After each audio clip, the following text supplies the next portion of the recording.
हम लोग इस वीडियो में भारतीय साक्ष्य अध्ययन की धारा 62 और 63 प्राथमिक और द्वितीयक साक्ष्यों के बारे में चर्चा करेंगे। अब प्राथमिक साक्ष्य क्या होते हैं, डेफिनेशन क्लास जो भी हो, आप इसे अच्छी तरह समझ लीजिए। प्राथमिक साक्ष्य जैसे मान लीजिए हमने एक घर की रजिस्ट्री कराई, तो जो रजिस्ट्री कॉपी होती है वो प्राथमिक साक्ष्य। दूसरा, मान लीजिए हम लोगों ने 4 मित्र हैं, चारों ने मिलकर कंपनी बनाई, 4 दस्तावेज हुए तैयार किए गए, चारों लोगों ने साइन किए, वो क्या है, एक दूसरे के प्राथमिक साक्ष्य है। तीसरा क्या है, काबुलियत और पट्टा। काबुलियत और पट्टा क्या होता है, हमने इन्हें पट्टा किया, लिख के दिया, हमने उसको दे दिया, दूसरे पक्ष को दे दिया, तो जो दूसरा पक्ष है को हमने दिया वो क्या है, ये प्राथमिक साक्ष्य है। उसने हमें पैसा दिया, हमने लिख के रख लिया, तो इसे बोलते हैं काबुलियत और पट्टा। और चौथा है वन यूनिफॉर्म, एक ही प्रोसेस में बनाए गए, एक प्रक्रियात्मक रूप में।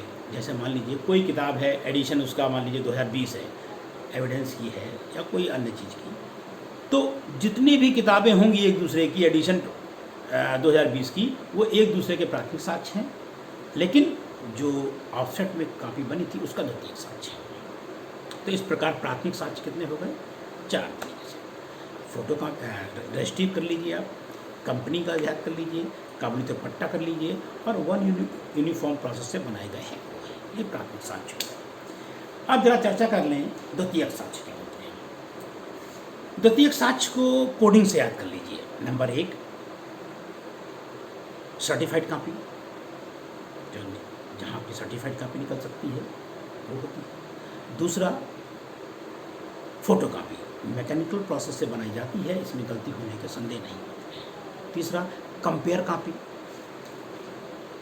तुलना करके बनाई गई। चौथा, काउंटर पार्ट। काउंटर पार्ट किसके विरुद्ध, ऐसे लोगों के विरुद्ध जिन्होंने इसको निष्पादित नहीं किया है।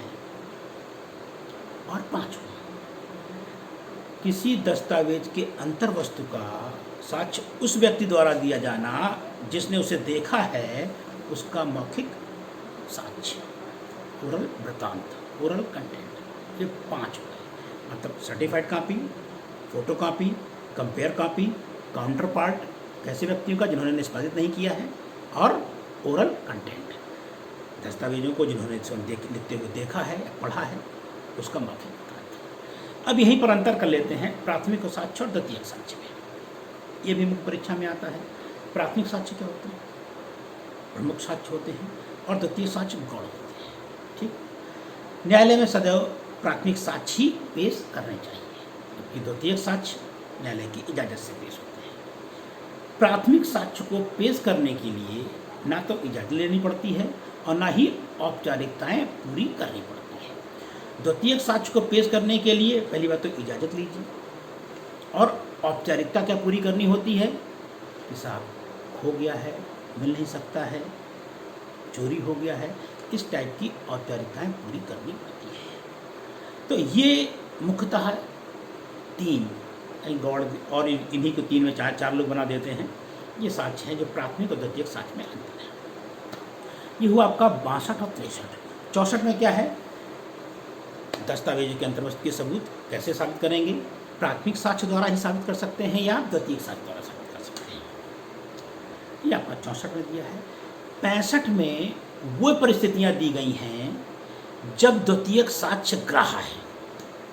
65 में क्या दिया गया है, वो परिस्थितियां दी गई हैं जब द्वितीयक साक्ष्य ग्राह्य है। कौन कौन सी परिस्थितियां हैं, जरा उस पर चर्चा कर लेते हैं। 65 में नंबर 1, कोई भी ऐसा दस्तावेज ऐसे व्यक्ति के पास है जिसके विरुद्ध साबित किया जाना है, प्रतिपक्षी ने कब्जा कर रखा है, या ऐसे व्यक्ति जिसे न्यायालय में बुलाया नहीं जा सकता है, या धारा 66 के तहत उसे नोटिस दी गई है, उसने नहीं पेश किया है।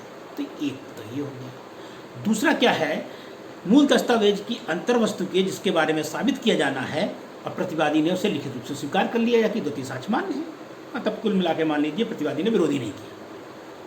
तीसरा क्या है, पता लगा प्राथमिक साक्ष्य खो गया है, मिल नहीं सकता है, नष्ट हो गया है। 3 हो गए। चौथा क्या है, वो है इतना अधिक भारी है, पहाड़ के मान लीजिए लाइनें खींची है, उसका साक्ष्य है, तो उसे लाया नहीं जा सकता है, स्थानांतरित नहीं किया जा सकता है। 4 हो गए। लोक दस्तावेज 5 हो गए। और ऐसे दस्तावेज जिसकी प्रमाणित प्रतियां इस अधिनियम के तहत मान्य हैं। और लास्ट, कोई भी दस्तावेज जो कई पार्टों में है, एक असेंबल नहीं किया जा सकता, एक साथ लाया नहीं जा सकता, ठीक है, और न्यायालय उसकी परीक्षा करना चाहता है, मतलब कई पार्टों में है और उसको असेंबल करके लाना मुश्किल है, इनको मान लिया जाता है। तो इस तरह का ये कंडीशन दी गई है जब द्वितीयक साक्ष्य ग्रह होता है, चाहे प्राथमिक साक्ष्य के बारे में हो, चाहे द्वितीयक साक्ष्य के बारे में हो, चाहे तुलना हो, चाहे द्वितीयक साक्ष्य का ग्रह हो। ये तीनों प्रश्न बहुत इंपॉर्टेंट हैं और आपको बार बार सुनेंगे ना तो अपने आप याद हो जाएगा और आपको चीज़ें सरल लगने लगेंगी। यदि आप वीडियो बार बार देखते हैं तो आपको पढ़ने की आवश्यकता नहीं होगी, आप बार बार सुनेंगे तो आपको महसूस कैसा होगा, हाँ हाँ हाँ तैयार कर सकते हैं। लेकिन हाँ, तैयार करना थोड़ा मुश्किल होता है, लेकिन आप प्रयास करेंगे तो ज़रूर तैयार हो जाएगा। ये वीडियो कैसा लगा आप जरूर बताएं। धन्यवाद।